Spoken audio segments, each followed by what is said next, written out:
La radio es un elemento que nos transporta a nuestra memoria. Radio INA. Una ventana entre la historia, la antropología, nuestra magia y tu frecuencia. Tienen la palabra los especialistas. Salvador Rueda, Emiliano Zapata. Un grupo de jinetes se detiene y mira hacia atrás. Al frente tienen la Sierra de Puebla. Una orden recuerda vigilar la retaguardia y pedir silencio sobre su paso a la gente de las rancherías. Vestido de charro, con gasné color lavanda, Emiliano Zapata encabeza la procesión. Tras él iba un grupo indeterminado de hombres mal armados, pero decididos a no abandonar a su jefe y dispuestos a no regresar a trabajar a las haciendas cañeras. Se autodenominaban Ejército Insurgente, nombre tomado de aquel que un siglo atrás acaudillaron los curas Hidalgo y Morelos. A pesar de los afanes de los enviados de Madero para someterlos al gobierno y de los meses de persecución militar, los zapatistas pensaban que había llegado la hora de hacer cumplir sus propuestas políticas. El grupo rebelde buscaba el aislamiento, huyendo de la pinza federal. Se decía que 1000 dragones los perseguían para exterminarlos. Llegaron a la pequeña ranchería de Ayoxustla, Puebla. Acamparon en lo intrincado de la Sierra Poblana para pensar, para poner en orden sus ideas, para reconocerse como rebeldes a un gobierno revolucionario que sentían los había traicionado, para deslindarse del calificativo de bandidos con el que se les atacaba. Era noviembre de 1911. Era necesario manifestar por escrito a la nación que su lucha iba más allá de las inclinaciones políticas personalistas, que no eran enemigos de la civilización, como muchas veces se les dijo, sino defensores de una cultura diferente a la aceptada por quienes dirigían al país, incluyendo a Francisco I. Madero. En la redacción de ese importante documento se concretó el grupo por varios días. La tradición oral y los historiadores aseguran que se escribió 6 veces antes de que el general Zapata lo encontrara a su gusto.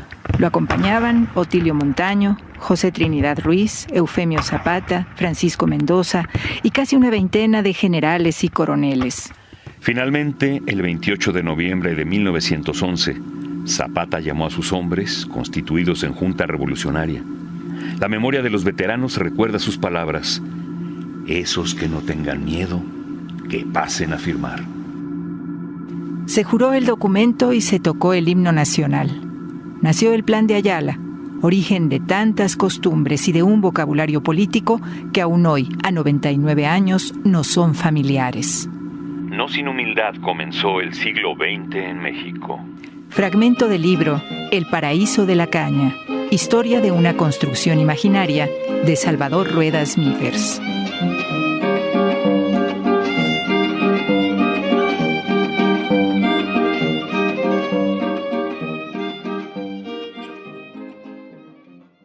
Salvador Rueda Smithers es licenciado en Historia por la Facultad de Filosofía y Letras de la UNAM y obtuvo su maestría en Estudios de Arte por la Universidad Iberoamericana. Investigador de la Dirección de Estudios Históricos del INAH desde 1977. Autor de Jiquilpan, 1920-1940, Emiliano Zapata, Antología, y El Diablo de la Semana Santa. Hoy platicaremos con él a propósito de un tema que conoce y ha trabajado ampliamente: Zapata y el zapatismo.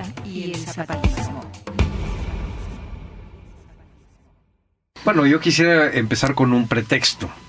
Noviembre es el mes en que se inicia la revolución, 20 de noviembre, pero entre el 25 y el 28 de noviembre se firma, un año después del llamado de Madero, se firma el Plan de Ayala en Ayoxustla. Entonces podríamos decir que es en noviembre el mes de arranque de la revolución entre 1910 y 1911. Decía Cardosa y Aragón que el Plan de Ayala es el documento que inaugura al siglo XX. Y yo estaría de acuerdo. Yo pienso que es efectivamente esta construcción zapatista, en donde por un lado se le busca regresar la personalidad jurídica a las comunidades campesinas, y por otro lado diciendo que lo que defiendes es la Constitución de 1857 y las leyes de reforma, dan inicio al sentido de la historia que tendríamos en el siglo XX, en el que aceptamos como parte de la historia dominante, digamos, al liberalismo decimonónico, y del siglo XX exactamente una de sus reformas, digamos, una de los borrones y cuentas nuevas al liberalismo decimonónico. Entonces creo yo que ese sería un buen pretexto para hablar de un personaje cuya biografía, quizás sea el único de nuestra historia, cuya biografía se explica con 400 años antes de haber nacido y se sigue explicando hasta nuestros días. El levantamiento campesino en el estado de Morelos en el año 1910, la promulgación del Plan de Ayala en noviembre de 1911 y el liderazgo de Emiliano Zapata al frente del Ejército Libertador del Sur son acontecimientos de nuestra historia que se explican a partir de un largo proceso previo. El factor fundamental que permite explicarlos tiene que ver con la problemática agraria de la zona de Morelos, con las comunidades indígenas campesinas y con la tenencia de la tierra.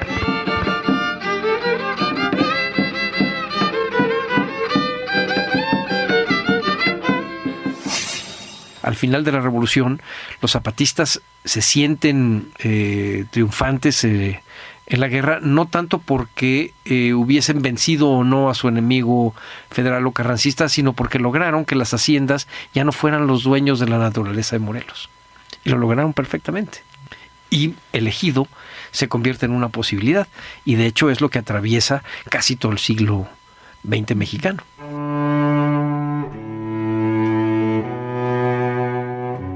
Desde el siglo XVI, la región del actual estado de Morelos se había caracterizado por ser la más importante productora de caña de azúcar dentro del territorio novohispano y por haber hecho de su siembra y de la producción del dulce el origen de grandes fortunas. Por otra parte, y también desde tiempos virreinales, los pueblos indígenas de aquel territorio habían logrado, no sin grandes esfuerzos, mantener la propiedad comunal de sus tierras frente al hambre de terrenos cultivables de los nuevos dominadores y productores de azúcar. Así, la defensa de la tierra constituyó el principal elemento cohesionante de las comunidades indias a partir de su reconocimiento legal como entidades propias por parte de la corona española.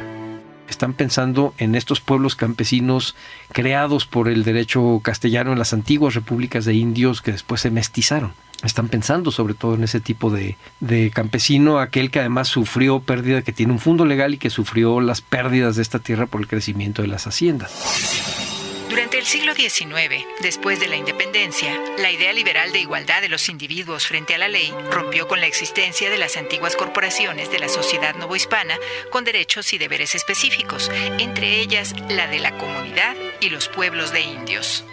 La ley de desamortización de bienes de manos muertas, llamada Ley Lerdo, promulgada el 25 de junio de 1856, afectó no solo a las corporaciones eclesiásticas, como habitualmente se reconoce, sino también, y de manera avasallante, a las comunidades indias que habían logrado pervivir desde tiempos inmemoriales. El proceso de desamortización de los terrenos comunales en Morelos se extendió a lo largo del medio siglo transcurrido entre 1860 y 1910, sin haber concluido en el momento del estallido del movimiento revolucionario.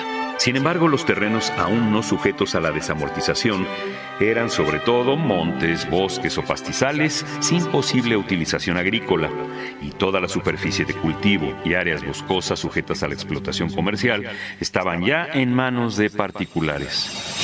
Y que las leyes de reforma habían exagerado a tal grado que habían convertido una gran injusticia en el campo, se habían derivado en una gran injusticia y una diferenciación de riquezas amplísima. Volver. Hace 100 años, Tienen la palabra los especialistas. Salvador Rueda, Emiliano Zapata.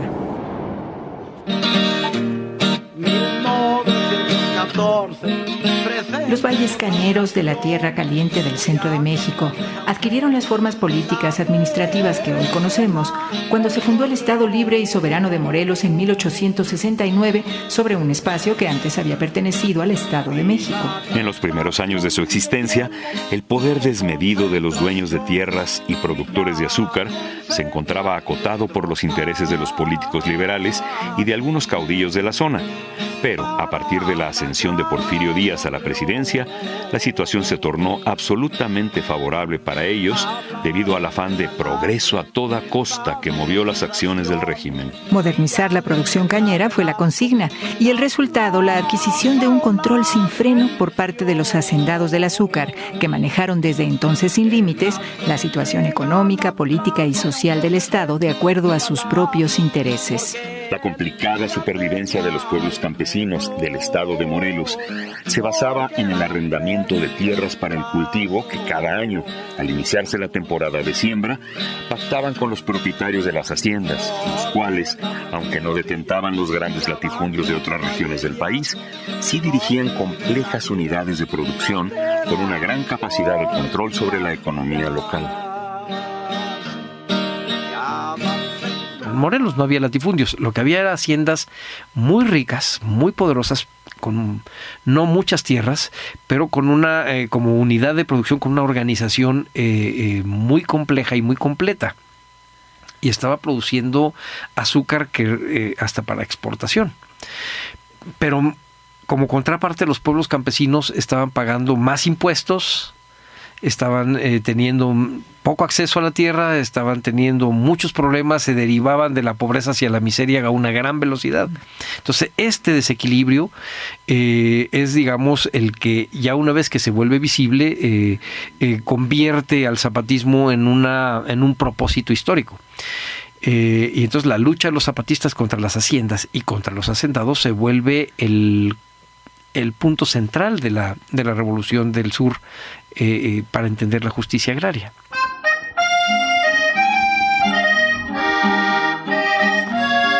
En la primera década del siglo XX, los dueños de los ingenios de Morelos realizaron importantes inversiones en maquinarias y mejoras. La industria de la región se convirtió en la más moderna de México, y esto hizo que aumentara la necesidad de materia prima y, consiguientemente, la voracidad de las haciendas. Porque aunque realmente los sueldos que pagaban las haciendas de Morelos eran de los más altos del país, la vida era lo más caro que había también. O sea, se pagaban muchos impuestos y además las cosas eran muy caras, de tal manera que no les alcanzaba. Pero no fue esa la parte que los lleva, sino la injusticia, la idea de que, bueno, ellos les va muy bien y a nosotros no tanto, o muy mal, y nos quitaron las tierras y no nos resuelven. Eso es lo que va construyendo al zapatismo como una historia singular.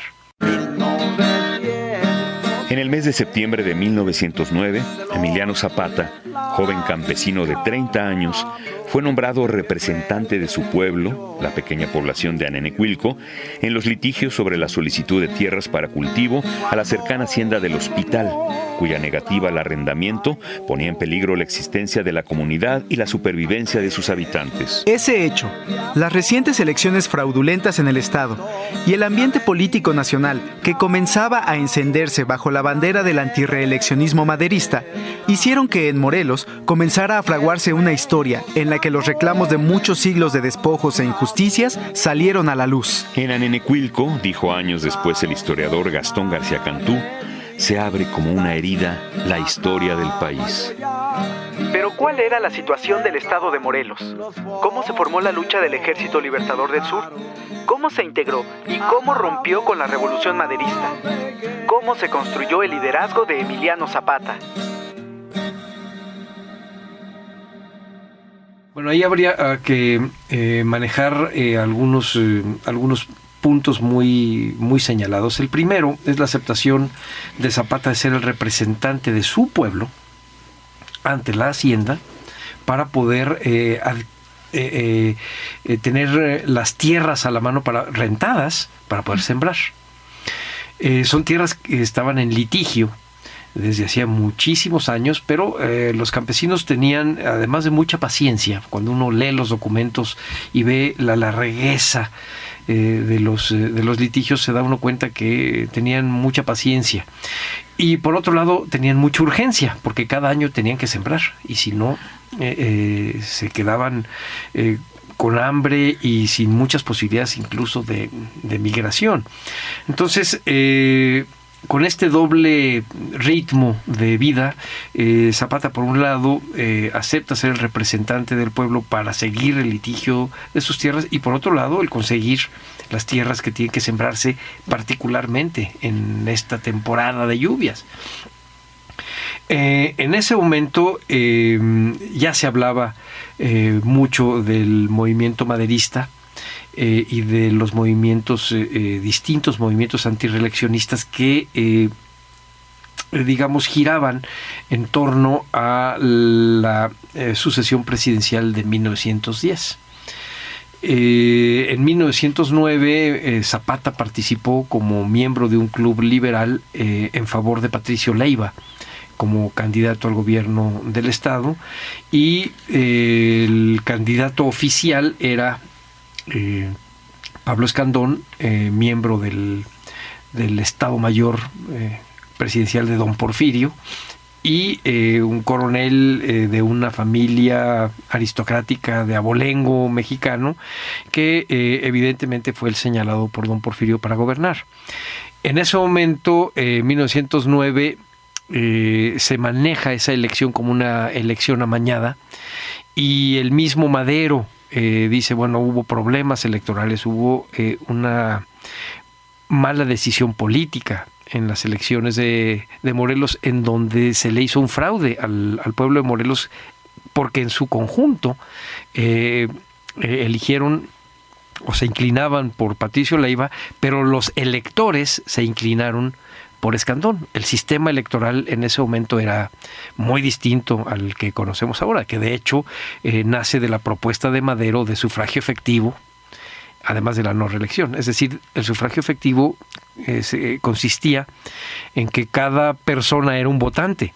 En los sistemas electorales anteriores, las personas votaban por un delegado que a su vez era un elector en una convención, y entonces se decidían los ganadores.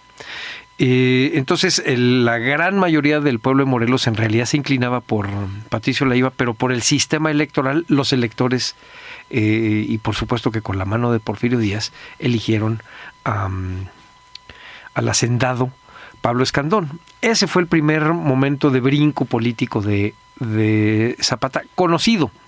Zapata, en la entrevista que tiene con Villa en 1914, en diciembre de 14, dice que desde los 16 años, si no estoy mal, desde los 16 años él ya estaba interesado en asuntos políticos. No sé exactamente en qué participó, no lo aclaró nunca. Lo que sí sabemos es que para 1909 él había sido leivista. En esas fechas él negocia, si se puede decir así, y lo digo con el signo de comillas, con el hacendado del hospital, la posibilidad de rentar tierras para sembrar. El hospital era una hacienda. La hacienda del hospital, efectivamente, muy cercana a Nenecuilco, al sur de Cuautla, en el estado de Morelos, y el administrador de la hacienda les dijo que no iban a sembrar nada, que no les rentaba nada, que no iban a tener tierras más que en las uñas de los dedos, que no les iban a rentar este año nada. Y entonces Zapata dijo, pues si no nos las rentan, nosotros las tomamos, y las tomaron. Efectivamente, el administrador, ante el hecho consumado, ya prefirió no moverle demasiado. Y en eso empieza después de las fiestas del centenario, empieza todo el movimiento que da cohesión a la revolución, que es el movimiento del Plan de San Luis Potosí, con su famoso artículo 3, en donde habla de regresarles las tierras a los que indebidamente fueron despojados por ellas. Volver. Hace 100 años Tienen la palabra los especialistas. Salvador Rueda, Emiliano Zapata. Plan de San Luis, artículo 3. Abusando de la ley de terrenos baldíos, numerosos pequeños propietarios, en su mayoría indígenas, han sido despojados de sus terrenos por acuerdo de la Secretaría de Fomento o por fallos de los tribunales de la República, siendo de toda justicia restituir a sus antiguos poseedores los terrenos de que se les despojó de un modo tan arbitrario.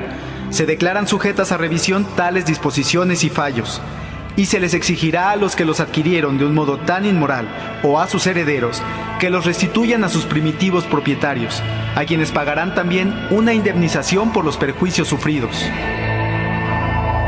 Los pueblos, en su esfuerzo constante porque triunfen los ideales de libertad y justicia, se ven precisados en determinados momentos históricos a realizar los mayores sacrificios. Nuestra querida patria ha llegado a uno de esos momentos. Esa lectura, que para Madero era una lectura un poco más bien liberal, es decir, cuando hablaba de los pueblos despojados estaba pensando también en el pueblo como voluntad general. Los campesinos de la zona de Morelos lo leyeron, como era su costumbre, como un ente físico, con sus calles, sus tierras comunales, su fundo legal, sus casitas, su iglesia, etcétera. O sea, los pueblos somos este ente físico, no el cuerpo que forma el ayuntamiento o la voluntad general. En este sentido, al leer Zapata esto, en marzo, en Semana Santa de 1911, con un grupo de amigos, deciden apoyar a Madero e iniciar un movimiento que lo llevara al poder, es decir, que cayera Díaz y que se recompusiera políticamente Morelos, que se había descompuesto, digámoslo así, en 1909. El ambiente político del estado de Morelos había quedado profundamente enrarecido tras los comicios fraudulentos del año 1909 que dieron el triunfo al candidato de los hacendados y los empresarios azucareros, Pablo Escandón. La lucha electoral en apoyo al candidato de la oposición, Patricio Leiva, inquietó los ánimos y fue afianzando antiguos liderazgos y creando algunos nuevos, a través de los cuales se expresaron las diferentes formas de descontento, cada vez más a flor de piel, de los diversos sectores de la población. Personajes como el viejo caudillo, veterano de la Guerra de Intervención, Gabriel Tepepa, el líder campesino, Genovevo de la O, el creador del Club Liberal, Melchor Ocampo, Pablo Torres Burgos, o el representante de la comunidad de Anenecuilco, Emiliano Zapata, dieron voz a esos reclamos. El ambiente de sublevación se extendió, coincidiendo con el llamado a las armas hecho por Francisco I. Madero en 1910. Pronto se hizo patente la posibilidad de enlazar los esfuerzos de los morelenses con los de aquella causa. El contenido del artículo 3 del Plan de San Luis resultaba interesante y atractivo, pero el ambiente de desconfianza permeaba en todas las decisiones. Un grupo comenzó a reunirse en la casa de Pablo Torres Burgos, en las afueras de la villa de Ayala, en noviembre de 1910. Emiliano Zapata asistió a varias de esas reuniones. Se decidió finalmente enviar a Torres Burgos como representante para negociar una posible adhesión al maderismo. Esto coincidió con la represión porfirista en la región del sur y la muerte de Aquiles Cerdán, que dejó al antirreeleccionismo sin cabeza en la zona. A fines del año, y ante la negativa de los dueños de la hacienda del hospital de negociar el uso de las tierras, la gente de Anenecuilco, con Emiliano Zapata al frente, realizó una toma de terrenos de cultivo en una modalidad que pronto se extendería a otras poblaciones. Las cercas se derribaban, las tierras se repartían bajo la protección de hombres armados y se dejaba a los campesinos en posesión de sus lotes. Estas acciones directas y exitosas fueron reuniendo en torno a Zapata a un buen número de hombres y de pueblos. Va Pablo Torres Burgos a entrevistarse al norte con Madero y mientras los zapatistas empiezan a organizarse para iniciar un levantamiento. Son hostilizados por el gobernador, pero que llega a Jojutla como si fuese un desfile, pensando que su pura presencia, con la presencia militar, era suficiente para amilanar a los levantados de Zapata, entre ellos el viejito Gabriel Tepepa, que era, digamos, la figura que realmente tenía más carisma. Y el viejito Gabriel Tepepa les pone una zapatiza, que valga la expresión, que se regresa el gobernador a Cuernavaca y de ahí sale del estado y sale del país y queda sin orden constitucional el estado de Morelos casi hasta los años, si no estoy mal, hacia los años 30. Es decir, huye de Morelos y deja al estado un poco abandonado sin los trámites legales que indicaban que podía tener una renuncia. Pero muy poquito después, unos días después, Gabriel Tepepa es asesinado y Zapata, con los grupos que él había organizado, casi todos dirigidos por gente emparentada con él o con ligas de compadrazgo con él, logra hacer a un grupo ya armado y tener un enfrentamiento interesante y muy contundente, muy violento en Cuautla a finales de abril del 11. Tan así que, bueno, saquean Cuautla, es muy famosa la toma de Cuautla porque estaba el regimiento de Díaz, que es derrotado, y le manda los uniformes a don Porfirio. Cuentan que manda los uniformes a don Porfirio con la nota siguiente: ahí le mando estas hojitas para que me mande más tamales. Y en realidad la prensa en la Ciudad de México habló de esa toma de Cuautla como si fuese realmente la llegada de los hunos. De ahí a que un par de meses después uno de los dirigentes, periodista porfiriano católico, manejara que Zapata era el Atila, no había más que un paso. Es decir, empieza a construirse la imagen de un grupo de campesinos que son el azote de la civilización y de la modernidad porfiriana, que hicieron huir al gobernador y que están a las afueras de las haciendas y que pueden llegar a la civilizadísima Ciudad de México, y entonces de ahí se desdobló a Zapata como el Atila.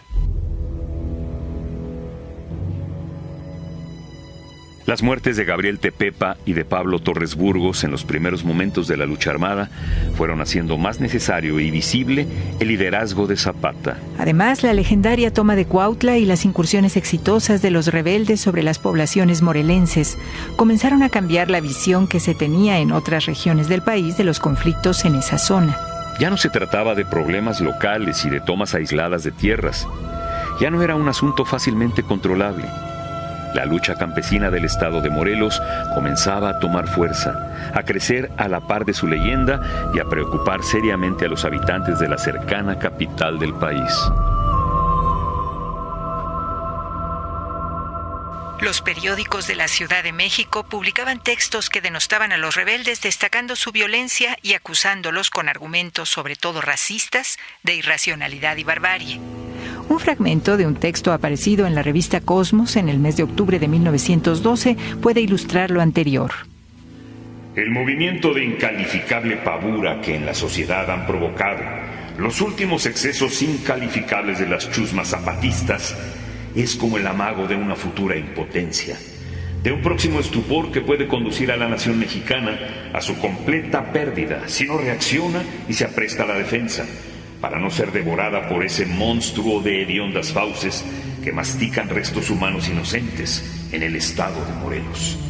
Por su parte, el periodista Antonio Melgarejo escribió en 1913: Dicen los indios surianos que Teodorico, Meroveo y Decio, aquellos que vencieron en los campos catalúnicos al Atila que saqueó las Galias, no han querido salir todavía para combatir y dominar al Atila que saqueara la rica comarca de Morelos.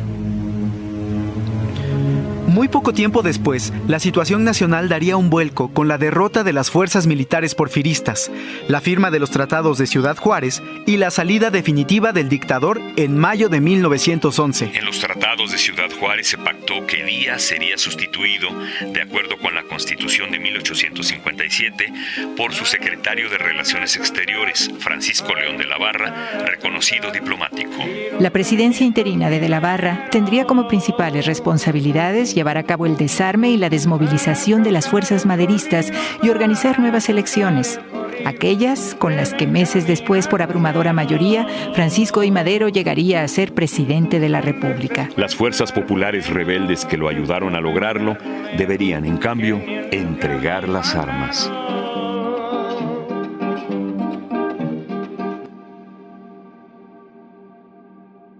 Volver. Hace 100 años.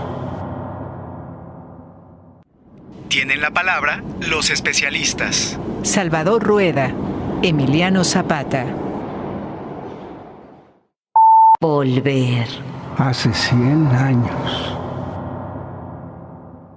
Ese mismo mes de mayo renuncia Díaz y Madero se ve en la obligación de buscar las componendas y los ajustes con sus revolucionarios, mientras está el gobierno de León de la Barra, que iba a llamar a elecciones. El gobierno de León de la Barra, de una manera un poco tramposa o muy tramposa, espera a que esté Madero con Zapata en Morelos entrevistándose y manda al ejército federal dirigido por Victoriano Huerta, esperando que Zapata se sienta traicionado y fusilara a Madero, pero Zapata lo deja ir. Y entonces inicia la difícil relación entre Zapata con Madero, Zapata un poco a salto de mata, no queriendo dejar las armas a pesar de que Madero se lo pedía, y la prensa en México presionando contra el Atila y el Atila del Sur y los bandoleros estos y el Atila del Sur que juega con calaveras, el Moloch que asesina niños, el volador de trenes, etcétera, etcétera, el que quema haciendas, toda esta propaganda que en realidad más que pegarle a Zapata le pegaba a Madero, como diciendo, mire usted lo que desató su malhadada revolución. Todavía he leído textos de historiadores muy serios, muy sensatos, que te dicen, bueno, es que todas las revoluciones han sido catastróficas y terribles para la población. En general no son bienvenidas. Creo que en buena parte tienen razón, pero sobre todo si los leemos del lado de los hacendados tendrían toda la razón. Y parte de esta imagen caótica y violenta es una imagen mediática, pero que sirve fundamentalmente no para pegarle al que está siendo acusado de ser un bárbaro, sino para pegarle al que desató al bárbaro. Y en este sentido también inicia así la mala imagen que se le da a Francisco I. Madero. Madero toma posesión el 6 de noviembre del 11 en un hecho de nota roja. El 5 de noviembre el agente de Madero con Zapata, el general Asúnzolo, es asesinado por el hijo del gobernador de Morelos, quien a su vez también muere en el hecho, y se rompe toda la relación entre Madero y Zapata, y 20 días después se firma el Plan de Ayala. Un mes después, es decir, a principios de diciembre, sale publicado el Plan de Ayala, y entonces Madero dice, bueno, pues el Zapata está loco, déjenlo que lo conozcan, a ver qué dice. Con esta campaña de desprestigio a los revolucionarios de Zapata, que todo el tiempo buscaban el que se hiciera justicia en el campo, que se les regresaran las tierras, como lo había prometido el punto tercero del Plan de San Luis, digamos que es hecho a un lado para manejar exclusivamente el lado turbulento de un grupo de campesinos armados y desobedientes al gobierno central. Entonces, la idea de manejar a Zapata como un bandido no les venía nada bien y no les gustaba. Decían, es que nosotros no somos bandoleros, lo que queremos es justicia. No estamos pidiendo otra cosa más que justicia, que fue además la que nos acaban de prometer. Entonces, con esta gran campaña en contra de Zapata, y ya con un poco el desprecio de Madero hacia los zapatistas, diciendo, bueno, que se encargue el ejército de ellos y hay que quede. Se van los zapatistas huyendo por la orilla oriental del estado de Morelos hasta llegar a Puebla, y Zapata con su gente, sus generales más cercanos y entre ellos el maestro Otilio Montaño, deciden escribir un plan. Dicen, bueno, vamos a escribir qué es lo que queremos para que se sepa que esta revolución tiene una bandera, y la bandera son las tierras de los pueblos. Eso es lo que nosotros queremos. Y entonces cuentan que el 25 de noviembre se meten a una cueva en Ayoxustla, Puebla, y escribe, Zapata le da los términos generales a Otilio Montaño y escribe en la máquina que le presta el cura local, escribe el borrador del plan de Ayala, lo leen, le hace Zapata algunos ajustes. Así como yo he visto los documentos, sobre todo los primeros documentos de Zapata con respecto a los últimos, Zapata evoluciona políticamente mucho en los 10 años de lucha, pero en estos primeros escarceos políticos me da la impresión de que más bien los ajustes los hace el mismo Montaño, platicando con Zapata sobre pros y contras, y entonces llaman a los generales y oficiales que están ahí, diciéndoles que si juraban defender los postulados del plan de Ayala hasta vencer o morir.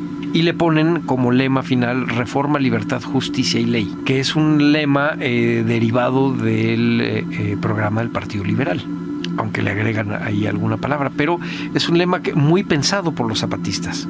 Después, en los años 20, se les adjudicó más por razones, digamos, estéticas quizás, el lema de tierra y libertad, pero en realidad el lema de los zapatistas es reforma, libertad, justicia y ley. La palabra tierra está en el contenido del plan, pero no está en el lema del plan. Y el plan se firma finalmente el 28 de noviembre del 11. Y lo firman, entre otros, por supuesto, Zapata, su hermano Eufemio, Otilio Montaño, Jesús Capistrán. Es una serie de varias decenas de firmantes del plan de Ayala.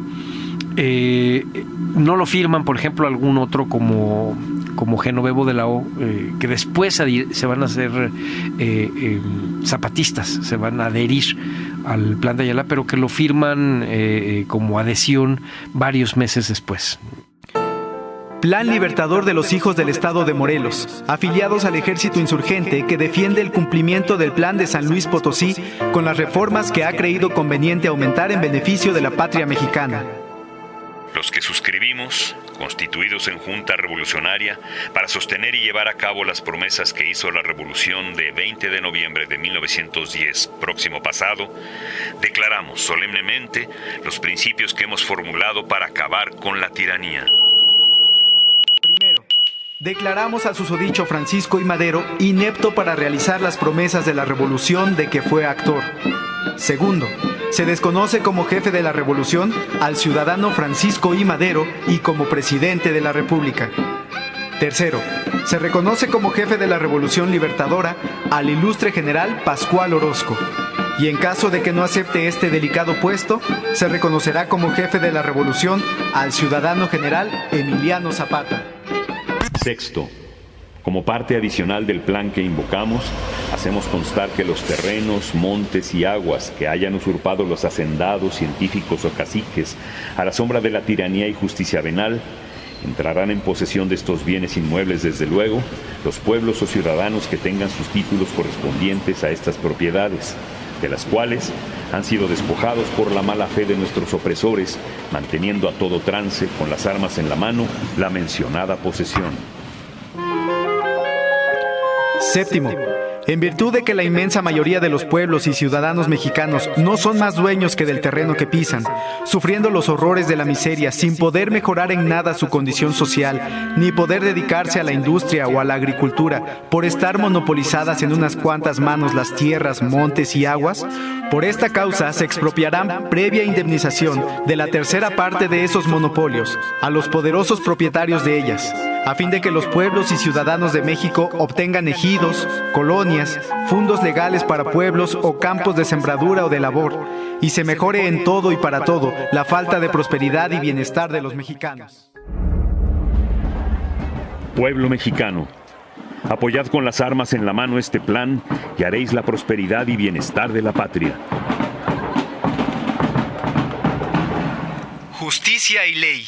Villa de Ayala, noviembre 28, 1911.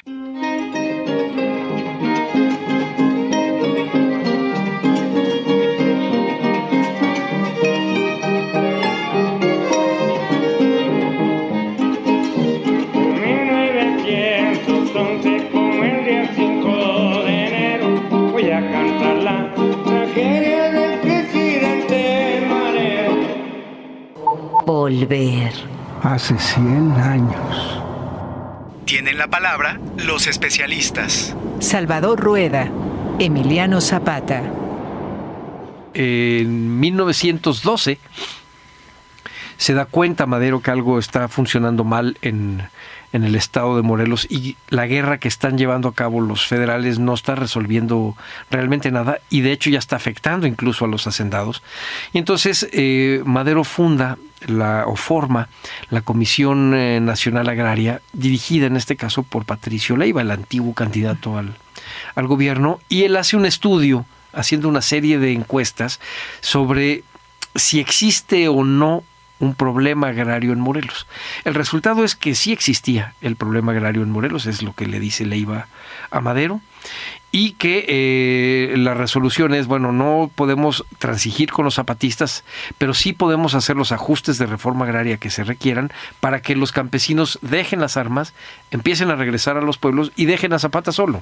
Entre otras cosas, gana las elecciones nuevas Leiva y es nombrado gobernador, y Madero quita a Juvencio Robles de la dirección militar del estado de Morelos, que estaba quemando pueblos y que estaban haciendo muchas cosas muy violentas, y pone a Felipe Ángeles, que tiene una postura mucho más moderada, atacando exclusivamente a los grupos armados y no yéndose contra las fuentes de la economía local, que era lo que hacían los federales antes de Felipe Ángeles. Y entonces en ese año ciertamente la violencia en el estado de Morelos baja, pero Zapata nunca deja de enarbolar la bandera del Plan de Ayala. Lo que hace que haya un nuevo repunte del zapatismo es precisamente el golpe contra Madero, la intentona grotesca, debemos decir, de Huerta, mandando al padre de Pascual Orozco a negociar con los zapatistas, que es juzgado y fusilado por los zapatistas, y los zapatistas diciendo, lo sentimos mucho, pero si no se cumplen los postulados del Plan de Ayala, nosotros no vamos a dar un solo paso. No solo no vamos a dar un solo paso, llevamos 1 año y medio con esto, y ahora el que se tiene que adaptar a estas circunstancias eres tú, no yo. Es decir, tu gobierno te tienes que adherir al Plan de Ayala, no yo a lo que tú me estés proponiendo. Y esa es la postura que seguirían los zapatistas el resto de la revolución. Eso es lo que hace tan contundente su movimiento.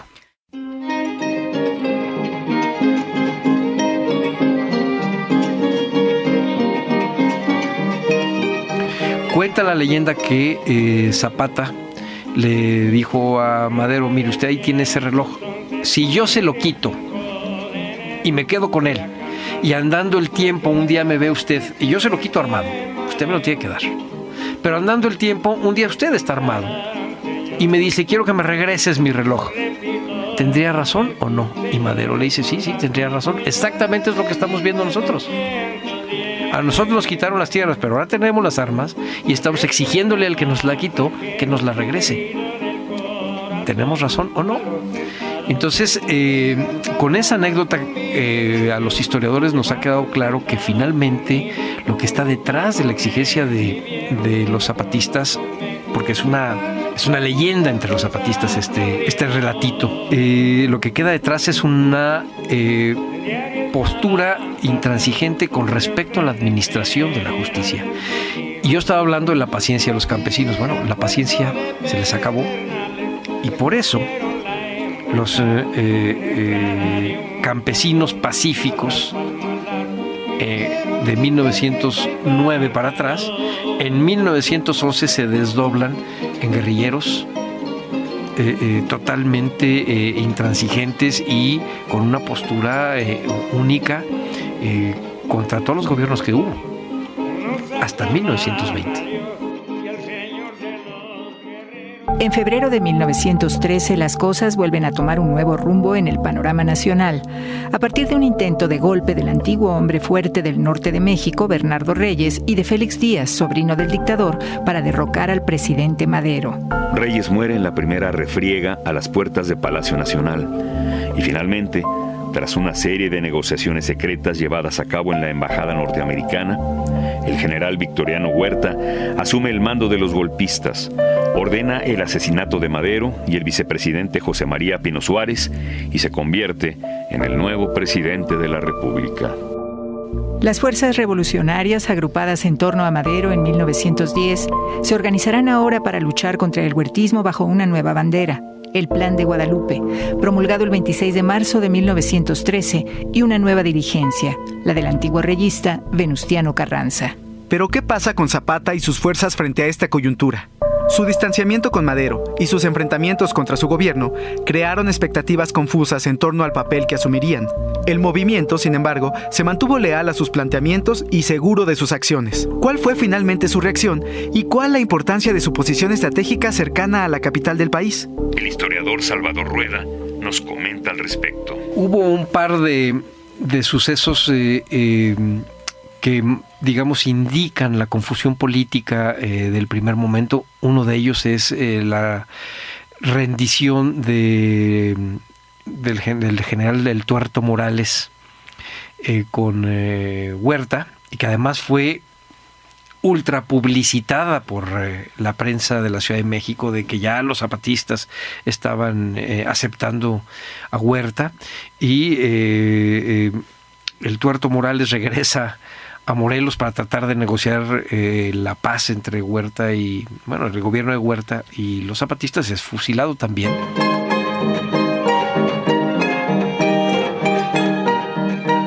Jesús Morales, el Tuerto, era un zapatista originario de la población de Ayutla, en el estado de Puebla, y amigo de los Zapata desde 1890. Se unió al movimiento armado en marzo de 1911 y participó en las tomas de Chiautla e Izúcar de Matamoros. Cuando Huerta llegó al poder, Morales reconoció a su gobierno y trató de convencer a otros jefes zapatistas de que depusieran las armas. Fue juzgado por el zapatismo y fusilado como traidor el 12 de mayo de 1914. Los federales inician nuevamente esta campaña de tierra arrasada en el estado de Morelos y empiezan a hacer una suerte de limpia en los alrededores del estado de Morelos, aunada a la leva, porque Huerta tenía el problema de los revolucionarios del norte y que no tenía suficientes hombres para hacerles frente, y entonces inicia la leva en las zonas digamos del sur del Distrito Federal, las zonas fronterizas del área zapatista, y entonces estos pueblos campesinos de Xochimilco, el Ajusco, las zonas cercanas a Tenancingo en el Estado de México, el rumbo a Puebla, etcétera, se convierten en zapatistas. Entonces le resulta contraproducente al gobierno de Huerta esta suerte de cirugía social, y entonces el área de control de las tropas zapatistas, de ser exclusivamente el área oriente del estado de Morelos, un poco al centro, algo al norte de Guerrero, y el área poniente del Distrito Federal y colindando con el estado de México y el estado de Morelos, y la zona que va hacia Chalma y la zona que va hacia Cuernavaca, por donde pasaba el ferrocarril. De repente eso se extiende de manera imprevista y llega a tener el control de un espacio tan grande como, voy a exagerar un poco, pero como El Salvador actual. Es decir, de ser 3 o 4 puntos más o menos focalizados de una guerrilla muy movible, pero con una geografía muy limitada, se convierte en una guerra que ciertamente ocupa al centro sur del país. Además, con muchas adhesiones de tipo político en Michoacán, en Guanajuato, en Veracruz, en Oaxaca. El zapatismo dejó clara su oposición al gobierno de Huerta y creció en fuerza y extensión geográfica. Sin embargo, el Ejército Libertador del Sur nunca se adhirió al Plan de Guadalupe.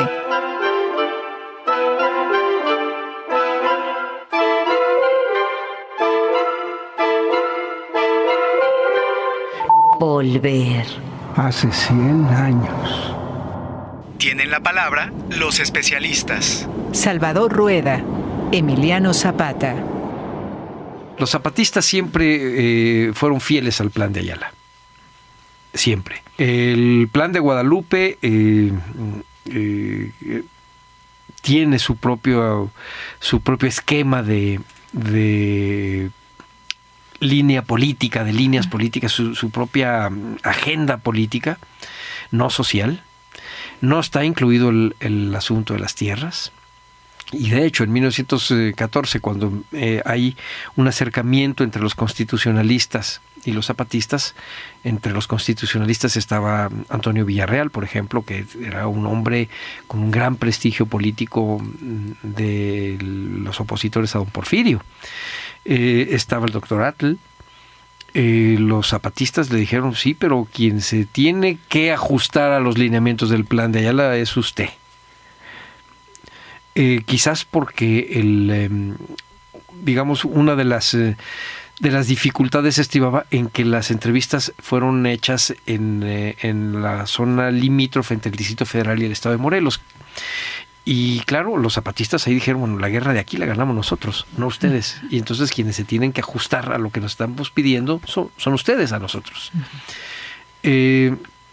Por supuesto que había pensadores y muy importantes del agrarismo y de la reforma agraria entre los constitucionalistas, pero en la agenda política del constitucionalismo eso estaba en un segundo punto. En el primer punto estaba el regreso al orden constitucional. Y eso lo dijo muy claramente Carranza desde la firma del Plan de Guadalupe, se lo dijo a Mújica, se lo dijo a Borges, se los dijo a Villarreal, se los dijo a todos los que tenían ya la visión de que había que hacer una transformación social importante en México para que la revolución realmente hubiera sido una revolución y no solamente un cambio de personas en el poder presidencial. Pero les dijo Carranza que sí, pero que había que primero lograr el orden constitucional y después ya vendrían los cambios en los otros ámbitos, fundamentalmente el social. Los zapatistas decían, no, la primera condición es la aceptación de una justicia en el campo que significa el regreso de las tierras que fueron despojadas a estos pueblos, lo cual significa que los pueblos vuelven a tener personalidad jurídica para reclamar como tal las tierras, cosa que en la Constitución del 57, sobre todo con la aplicación de las leyes de reforma, ya en el 1872 en adelante, quedaba fuera. Es decir, lo curioso del zapatismo es que es una costumbre jurídica que nace del viejo derecho castellano, pero que está adaptada a las leyes del liberalismo mexicano.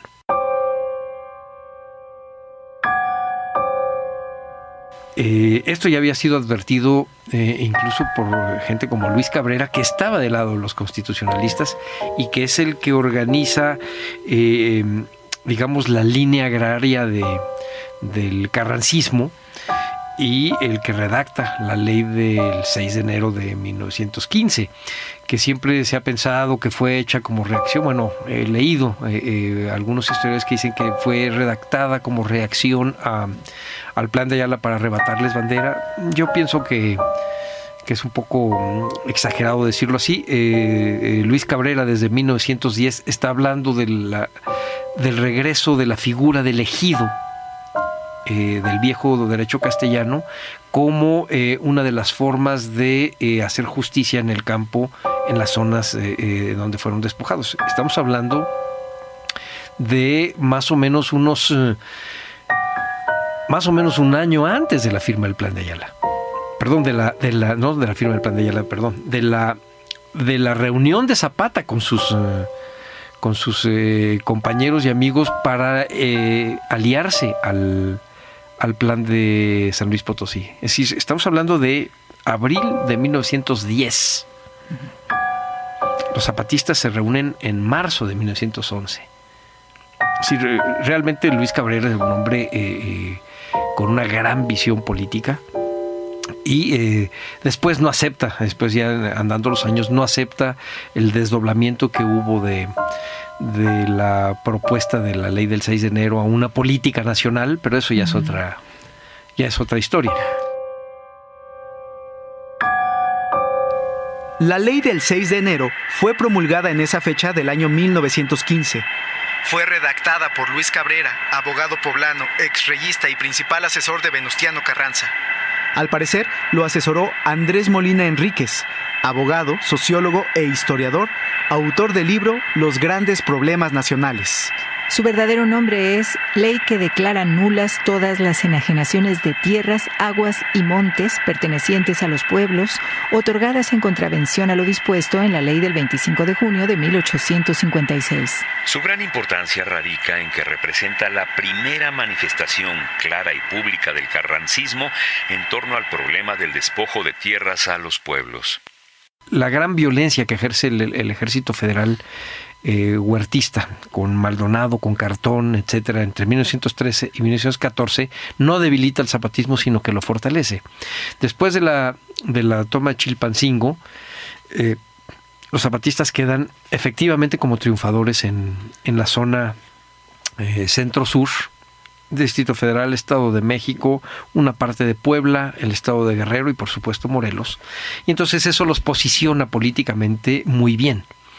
Paralelamente fue la escisión de los constitucionalistas entre la División del Norte y los grupos más afectos a Carranza, la derrota de Huerta presionado por los revolucionarios triunfantes y por la invasión de los Estados Unidos, de tal manera que el mapa político mexicano se volvió muy complejo.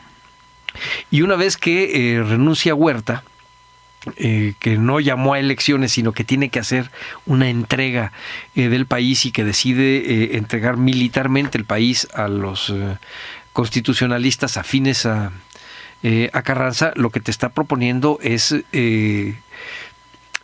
un horizonte de guerra futura casi inevitable, porque no hay una sola bandera, sino estás teniendo cuando menos no solo 3 facciones revolucionarias, sino quizá media docena de revoluciones que tendrían que volver a amarrarse. La derrota del huertismo se concreta tras la salida de Victoriano Huerta del país, la ocupación de la Ciudad de México por las tropas constitucionalistas afines a Carranza y la firma de los tratados de Teoloyucan en agosto de 1914. Una vez logrado el objetivo común, las diferencias entre los ejércitos y grupos revolucionarios se hicieron patentes y cada vez más profundas. Cada facción partía de orígenes, intereses y objetivos distintos, y los proyectos que planteaban pronto se revelaron como irreconciliables. A partir de un acuerdo hecho entre villistas y carrancistas en los pactos de Torreón, para que en una asamblea común se hicieran las propuestas políticas y sociales que requerían el movimiento y el país, se llamó a una convención que comenzó a sesionar el 1 de octubre de 1914 en la Ciudad de México. Sin embargo, fue suspendida ante la ausencia de zapatistas y villistas. Se acordó reanudarla en unos cuantos días, el 10 de octubre siguiente, pero ahora en la ciudad de Aguascalientes, centro geográfico del país. Ahí disminuyó notablemente la presencia de delegados del carrancismo y fue llamado a participar de manera formal el movimiento de Emiliano Zapata, dándole con ello por primera vez de manera totalmente clara el reconocimiento de fuerza revolucionaria beligerante y alejando el epíteto de bandidos con el que antes se les había tratado. El zapatismo mandó como delegados a la convención a una serie de intelectuales urbanos que se habían incorporado a sus filas y que presentaron propuestas claras y bien organizadas. Los bandos fueron definiéndose cada vez de manera más clara. La convención se declaró soberana y desconoció la jefatura de Carranza. Villistas y zapatistas intentaron una alianza que se selló en Xochimilco en un encuentro entre sus dos jefes en el mes de diciembre de 1914. Volver. Hace 100 años. Tienen la palabra los especialistas. Salvador Rueda, Emiliano Zapata.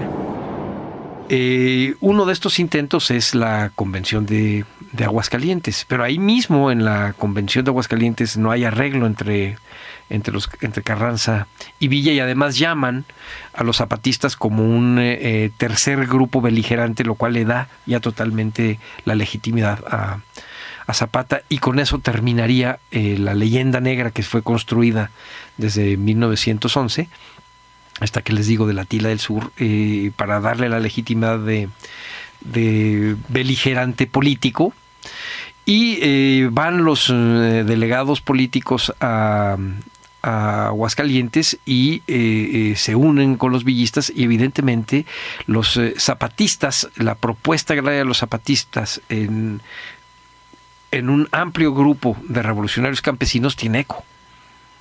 Y no solo tiene eco, sino piensan que el plan de Ayala es susceptible de convertirse en un programa político de gobierno. Ese salto es un salto importantísimo.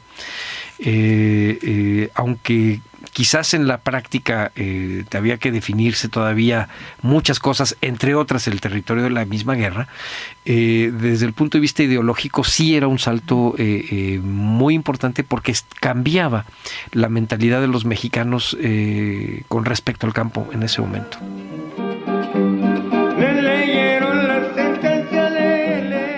Y con respecto a lo de la convención, finalmente la escisión entre Carranza y Villa es total. Carranza decide irse con el gobierno,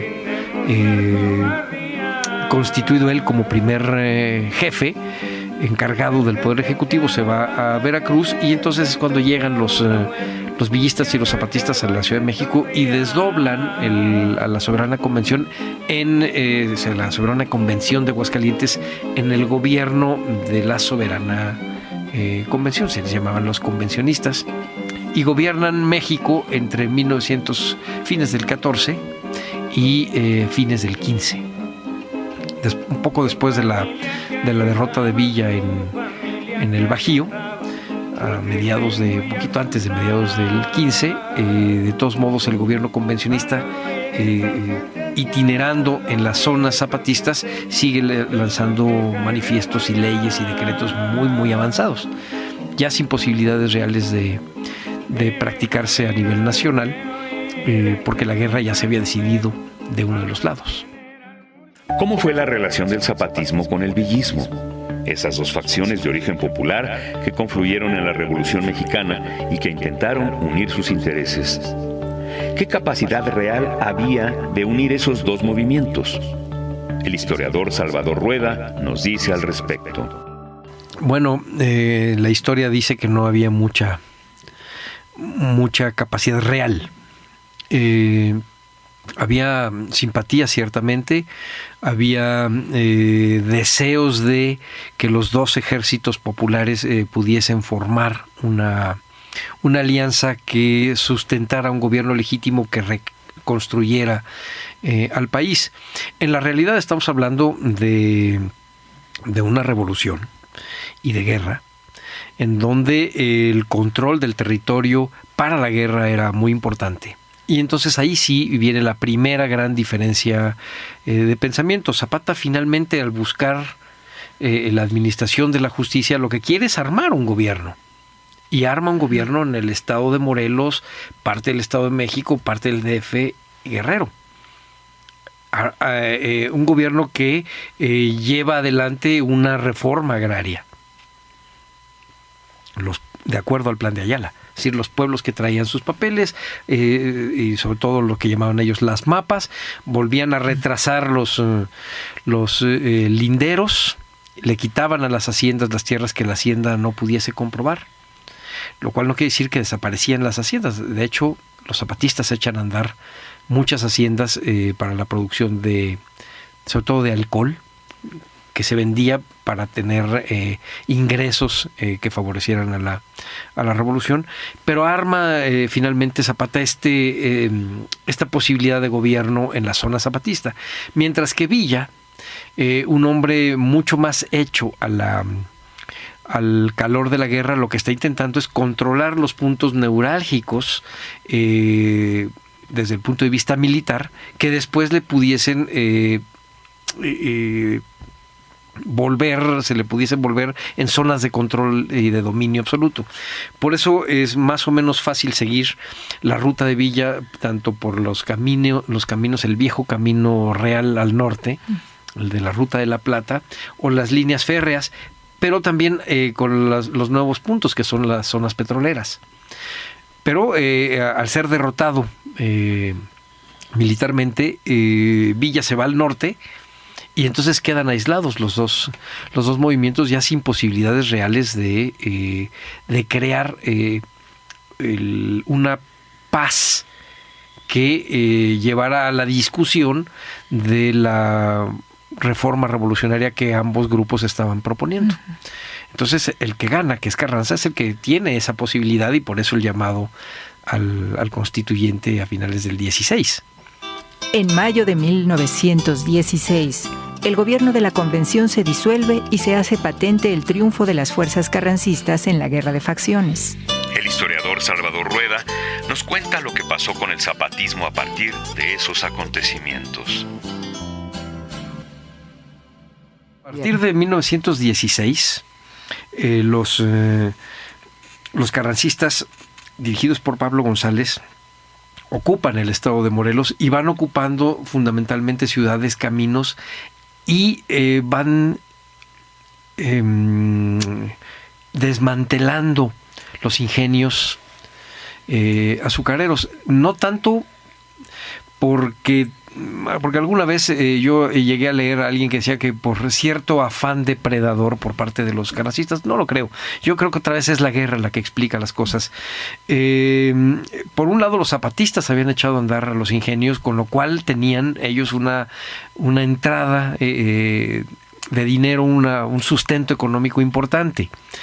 Pero por otro lado, los hacendados, no todos, pero una gran parte de ellos del estado de Morelos habían sido promotores de la caída de Madero, y por tanto, de acuerdo a los postulados del Plan de Guadalupe, esas tierras tenían que ser nacionalizadas. Entonces, cuando las haciendas abandonadas requiere el carrancismo un poco de dinero para que la guerra dé lo que la guerra da, lo que es la táctica catoniana que le llaman, pues bueno, pues desmantelas las haciendas y vendes eso. Y no para que te embolses el dinero, sino para que ese dinero sirva para comprar armas y que te permita seguir haciéndoles la guerra. Eso por un lado. Por el otro, que los grupos que entran al estado de Morelos son grupos del noreste de México con una trayectoria histórica de territorialización que los enfrentó a los indios apaches fundamentalmente, en donde cierto tipo de conductas con respecto al indio enemigo se van a reflejar en la zona zapatista, de tal modo que en Jonacatepec, por ejemplo, hay un ahorcamiento de 200 personas o un poco más por parte de la gente de Pablo González, simplemente por el hecho de ser sospechosos de apoyar al zapatismo. Claro, ahorcaron viejitos y jovencitos y no hubo ninguna discriminación, pero cuando uno lo piensa, no con de que no se trata de una gente que tiene sed de sangre, sino de, ¿sabes qué? Son indios, maestro, cuélguenlos. Ves que entonces la guerra también desdobla las diferencias culturales de los distintos grupos de mexicanos involucrados en la revolución. Y entonces los zapatistas se están enfrentando a un enemigo mucho más eficaz que el Ejército Federal, igualmente violento que el Ejército Federal, e incluso a lo mejor no tanto en términos de todos los días de la guerra, pero igualmente violento en ciertos acontecimientos, pero ideológicamente mucho más eficaz, porque son otros revolucionarios. Y entonces sí empieza a haber un repliegue de las tropas zapatistas, hasta que en 1919, con la posibilidad de jugar electoralmente en las elecciones de 1920, proponen los zapatistas a Vázquez Gómez como el revolucionario limpio que sí podría unificar en torno a su figura a los distintos grupos revolucionarios dentro y fuera del país contrarios a Carranza. Volver. Hace 100 años. Tienen la palabra los especialistas. Salvador Rueda, Emiliano Zapata. Digamos, la plataforma de Zapata era exclusivamente ir en contra de Carranza y de los postulados más digamos, más queridos por Carranza, que era la Constitución del 17. Es decir, estaba tratando de plantear un nuevo gobierno revolucionario que pudiese discutir la posibilidad de regresar a la Constitución del 57 con las leyes de reforma más los postulados de la Revolución. Es decir, estamos hablando efectivamente de una nueva Constitución. Pero estamos hablando de febrero de 1919. Abril del 1919 es la muerte de Zapata. Ya desde el punto de vista militar, Zapata no tenía ya nada que hacer. Y un par de meses después es asesinado en Chinameca. Después del asesinato de Chinameca hay una recomposición en el grupo de los zapatistas, en donde pasa de ser el hombre más reconocido y digamos el que sustituye el reemplazo de Zapata. Estamos hablando del general Magaña, michoacano, Gildardo Magaña, pero que no tenía a todos los grupos en su favor. Comete un desliz político al buscar una negociación con Carranza, y por el otro lado está Fortino Ayaquica, está Francisco Mendoza y está Genovevo de la O, que están ya negociando con Obregón y con los obregonistas, que a la postre, al ser los triunfadores del levantamiento contra Carranza en 1920, inclinan la balanza del zapatismo en favor de los grupos más cercanos a Genovevo de la O. ¿Qué le pasa al zapatismo en el transcurso del tiempo? ¿Cómo se modificó el movimiento con los cambios en la realidad del país y en el proceso revolucionario? ¿Quiénes se incorporaron a sus filas? ¿Cómo fue modificándose la composición de aquel grupo de campesinos que tomó las armas en Morelos en 1910? Bueno, es una pregunta realmente muy interesante, porque va señalando que hay ritmos en la organización política del zapatismo que fueron ritmos que realmente le cambian el perfil de lo que era al principio a lo que era al final. En primer lugar, muchos de los jefes regionales zapatistas, al controlar una zona geográfica muy localizada en las zonas donde nacieron fundamentalmente y donde están sus relaciones familiares, etcétera, entran en conflicto con otros jefes zapatistas. Estos conflictos muchas veces derivaron en la muerte del rival, que era el compañero de armas, pero al mismo tiempo era el rival regional. Entre ellos Genovevo de la O con Antonio Varona, que lleva a la muerte de Varona; Genovevo de la O contra Pacheco, que lleva a la muerte de Pacheco. Y así hay varios ejemplos.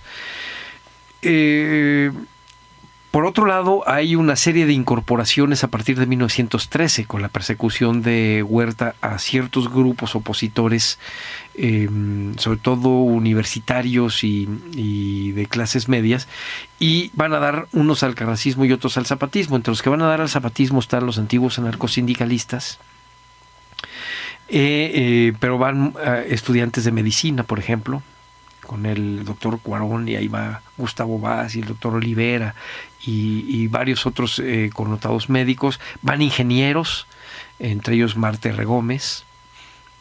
Ahí va a dar Carrillo Puerto como teniente del zapatismo, pero va como en realidad como parte de este grupo de agrónomos que eran conocidos como los agrios, para hacer los deslindes de tierras, y de ahí desdobla a la idea del socialismo yucateco de 1920.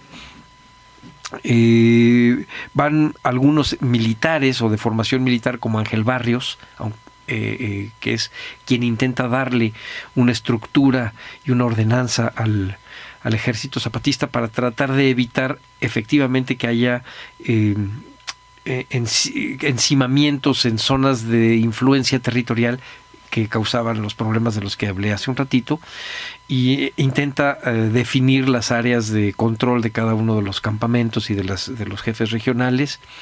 En fin, hay varios, pero siempre hay una relación conflictiva entre muchos de ellos, entre los anarquistas con los anarcosindicalistas, entre los convencionistas contra los que más afines a la digamos, a la ortodoxia del Plan de Ayala, y van, digamos, creando elementos tan conflictivos como la muerte de varios de ellos, y entonces la sustitución de generales. Entonces Pacheco muere y entonces Genovevo de Lao queda al control de toda el área del occidente del estado de Morelos.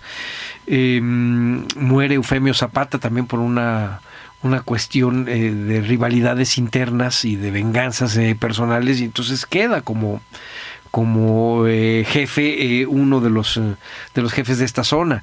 El otro momento de cambio, además de la muerte de Otilio Montaño, que derivan de la derrota de la convención, y de que en el cuartel general el dominio de los anarcosindicalistas contra los antiguos zapatistas, más del Plan de Ayala, que estaban en la convención, y que deriva eso en que los convencionistas acaban siendo una suerte de peso muerto para el zapatismo, y había que empezar a reajustarlos. Muchos de ellos no quisieron, entonces son fusilados por conflictos incluso internos, o en el caso de Otilio Montaño, con la posibilidad de que se iba a rendir al carrancismo. Es decir, ok, yo, miembro de la convención o proconvencionista, no le veo salidas al zapatismo, entonces, bueno, quiero llegar a una negociación. Y bueno, Zapata, cuando se da cuenta, lo manda a fusilar. Pero la otra parte es la enfermedad de la influenza de 1918, que mata también a varios jefes locales, y que son sustituidos, jefes y muchos soldados locales, y que son sustituidos entonces por gente muy joven. De tal manera que si para 1911 los firmantes del Plan de Ayala, los generales, tienen alrededor de unos 30 años, entre 30 y 40 años, para 1918 algunos de los generales de la zona zapatista que quedan están teniendo 25 años. Es decir, son o los hermanos, o los primos, o los menores de los generales que están arriba. Estoy pensando, por ejemplo, en los Sánchez, que controlaban la zona del Teposteco, en donde uno de ellos es fusilado, pero el otro muere de influenza, y entonces el hermano menor es el que queda a partir del 18 en adelante como el hombre fuerte de la zona, o los reyes en el Ajusco. Hay esta suerte de relevo causado por las mismas circunstancias de la guerra, pensando que la influenza tiene una gran repercusión precisamente por el estado de guerra que vivía el estado de Morelos. Entonces, ciertamente cambia mucho el zapatismo entre el de 1911 al del 19, en sus cabezas y en sus mandos medios, efecto de la guerra. Algunas corrientes tradicionales de estudio del zapatismo propusieron hace unas décadas la tesis de que la derrota del movimiento en la llamada Guerra de Facciones, que enfrentó desde fines de 1914 y a lo largo de 1915 a convencionistas y carrancistas, se debió sobre todo a la imposibilidad del zapatismo como movimiento campesino de proponer un proyecto viable de organización del Estado Nacional. Sin embargo, trabajos más recientes, entre ellos los de nuestro invitado, el historiador Salvador Rueda, enriquecidos por el uso de nuevas fuentes de información, han demostrado que, por el contrario, el zapatismo sí se propuso derrocar al gobierno nacional, tomar el poder central, ocupar la capital del país e instaurar un gobierno que diera cumplimiento a un programa de reformas económicas y sociales, cuya máxima expresión fueron las propuestas de los ideólogos zapatistas dentro de la soberana Convención Revolucionaria. Con base en este panorama, la conclusión sería que si el proyecto zapatista no pudo imponerse a los otros en la Guerra de Facciones, no fue por una determinación fatal, dado su carácter de clase, sino por circunstancias históricas especiales que explican su derrota a manos de los constitucionalistas. Volver. Hace 100 años. Tienen la palabra los especialistas. Salvador Rueda, Emiliano Zapata. En el caso de Zapata, no pretendió nunca un puesto de gobierno. De hecho, en la entrevista de Villa y Zapata dice, bueno, nosotros aquí estamos para irlos pastoreando. Entendiendo que nosotros los vamos a ir guiando para que no se nos desencarrilen. En este sentido, no quiere decir, se ha interpretado como que los zapatistas no querían tomar el poder, y yo pienso que no es así. Lo que sí quería decir Zapata con los políticos a los que había que ir pastoreando es que tenían que ir armando el gobierno que ellos estaban pensando. Cuando uno lee la ley de administración de justicia, cuando uno lee el de los municipios, el decreto sobre municipios y las funciones de los empleados municipales y los empleados de gobierno en el estado de Morelos, firmados entre el 16 y el 17, y la organización política que están proponiendo, por ejemplo, la ley relativa se llama asuntos agrarios, uno ve que sí hay una estructura de gobierno, pero es una estructura de gobierno cuya verticalidad va hacia arriba, en donde lo que no queda definido es el papel del Poder Ejecutivo, curiosamente.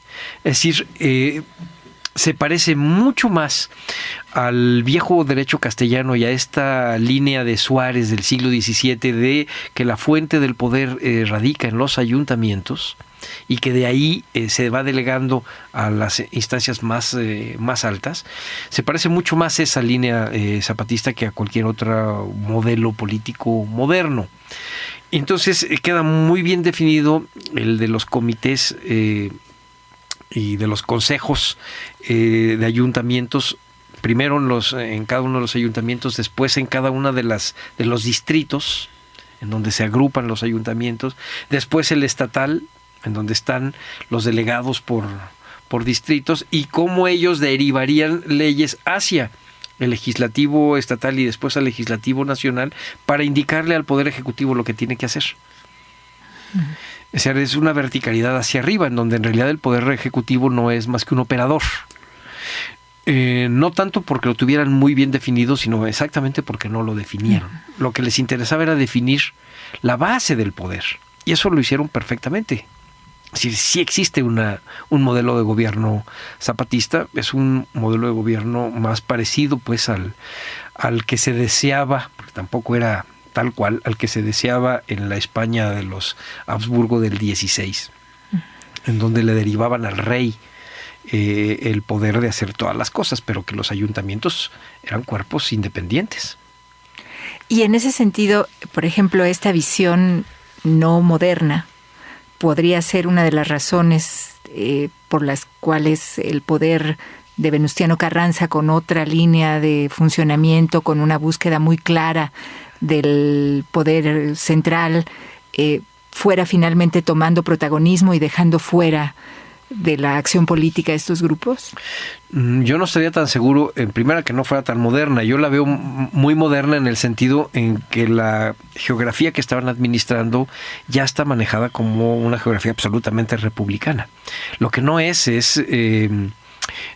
no es bicameral, por ejemplo, no son los sistemas que conocemos ahora. Es un tipo de república en donde la fuente del poder está abajo en los ayuntamientos. No, yo pienso que no se nos debe olvidar que estamos hablando de una guerra. Y la guerra, como esta parte de la política por otros medios, define mucho. No, el modelo fue creado después de que los zapatistas en realidad estaban derrotados. Es decir, ya la guerra había decidido lo que había que hacer. No, no era el modelo de Carranza el que era el bueno, lo que hace que funcione, sino fue la guerra la que decide que funcione uno u otro. Las limitaciones del zapatismo fueron otras. Se trató más bien de razones militares y de índole geográfica y cultural. Su acción militar estuvo acotada a una zona muy específica y sus propuestas ideológicas a un tipo de problema agrario que no englobaba todas las realidades campesinas del país. El historiador Salvador Rueda comenta al respecto. Bueno, desde el punto de vista militar, ciertamente eran muy regionalistas. Su zona de competencia real eran el estado de Morelos, una parte del de Puebla, el sur del Distrito Federal, buena parte del Estado de México, tanto del oriente del DF como de la zona cercana a Toluca, el estado de Guerrero, no todo, pero una muy buena parte del corredor que va a Chilpancingo, una parte del estado de Oaxaca muy pequeña, pero hay zapatistas o prozapatistas michoacanos. guanajuatense. Es decir, hay un área de influencia mucho más grande por el mismo postulado del Plan de Ayala. Es decir, desde el punto de vista militar era muy local, desde el punto de vista ideológico era mucho más extenso. Sí son muy localistas en términos de sus propuestas políticas. No están pensando, a pesar de que estén pensando en la nación, no están pensando en cómo llevarlo a cabo, no dicen cómo le van a hacer. Nunca dicen cómo le van a hacer. En ese sentido, sí, no son como el carrancismo, que sí está pensando en la nación organizada con la geografía política administrativa nacional. Los zapatistas no están pensando en eso.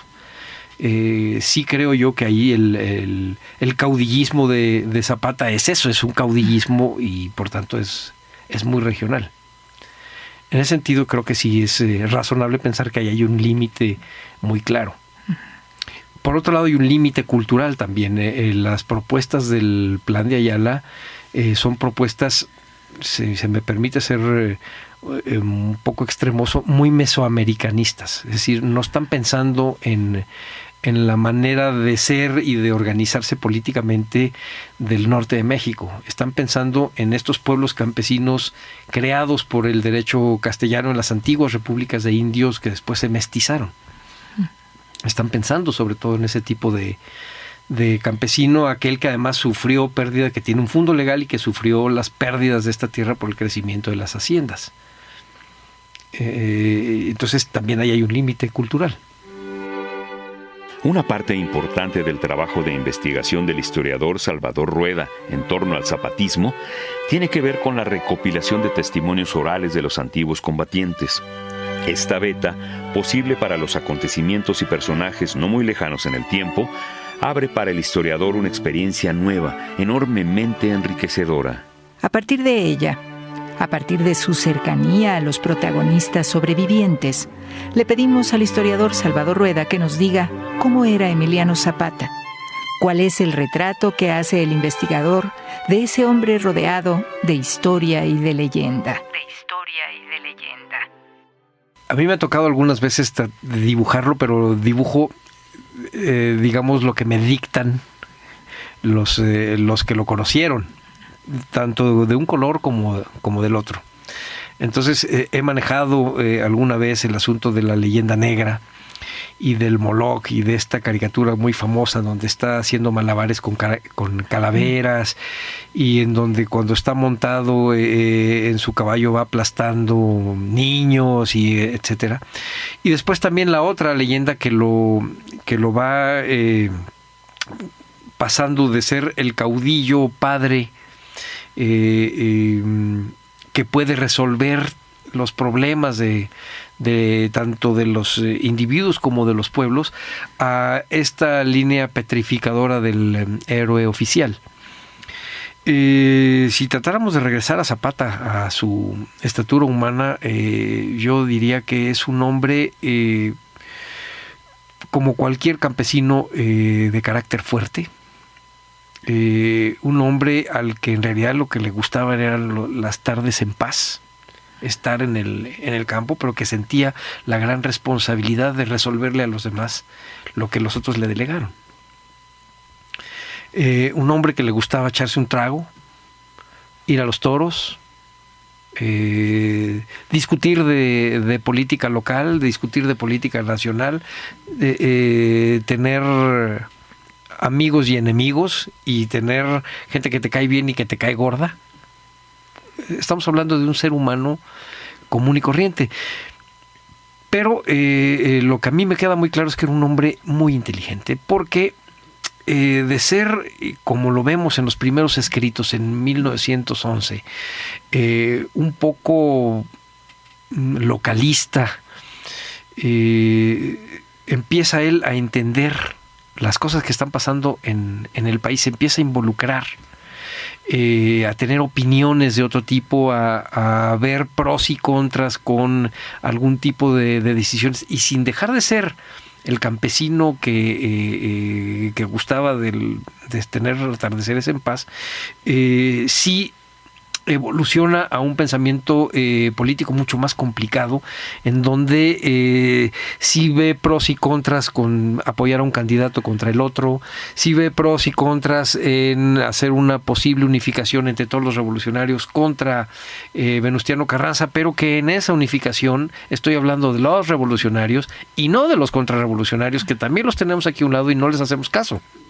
Es decir, yo estoy tan preocupado por pelearme con Carranza que no estoy viendo que está levantado aquí a un lado Félix Díaz y está Blanquet.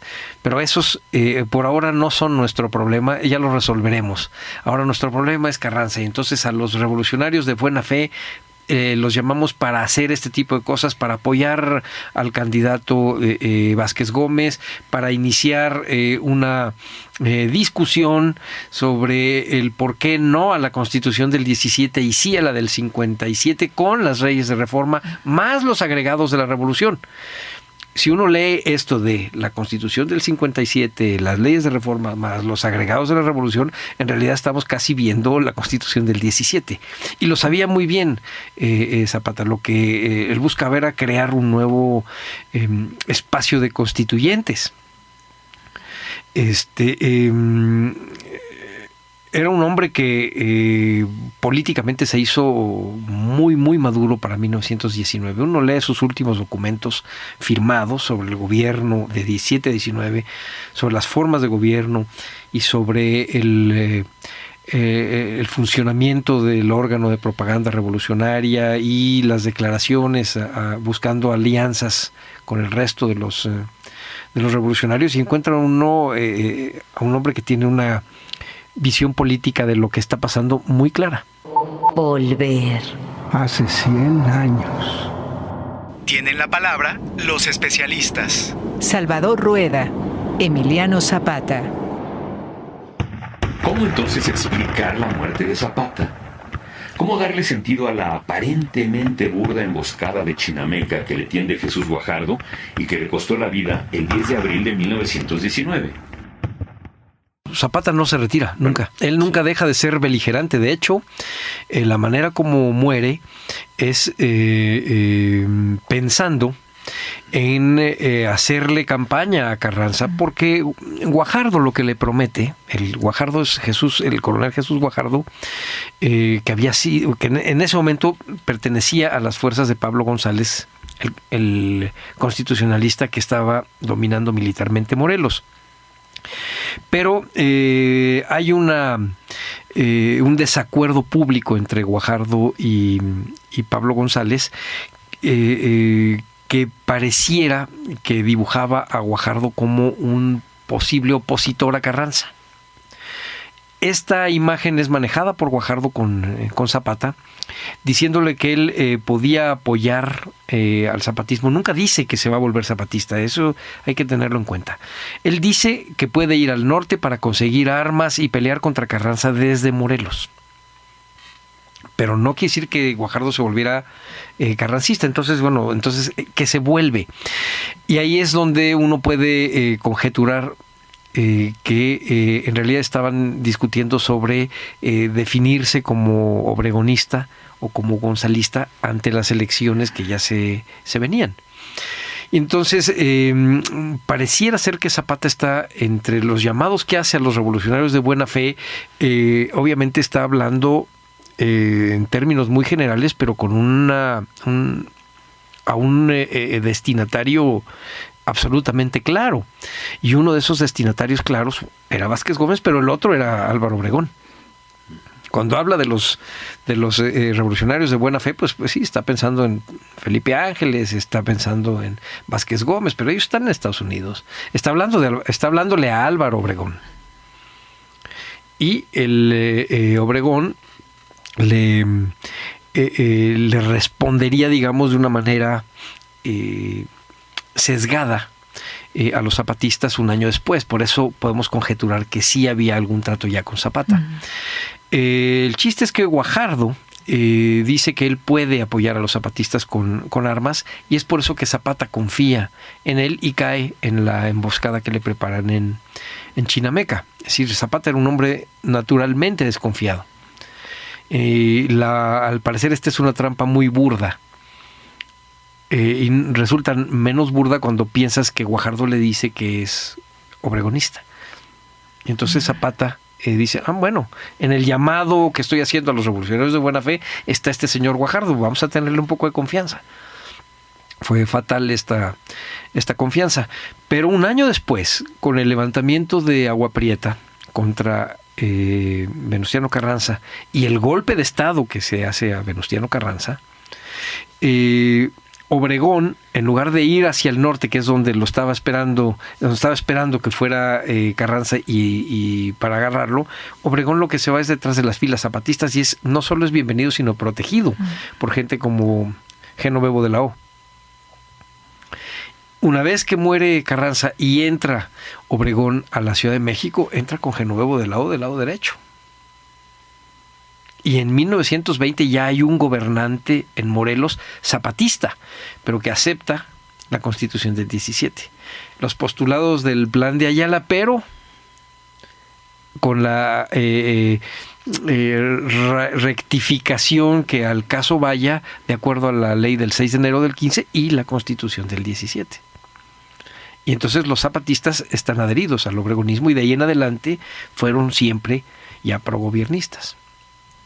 Entonces, no sería tan burda la emboscada de Chinameca, sino que estaría Zapata manejando rupturas dentro del carrancismo. Esa sería efectivamente, así lo creo yo. Yo pienso que tomó un riesgo que no le salió bien.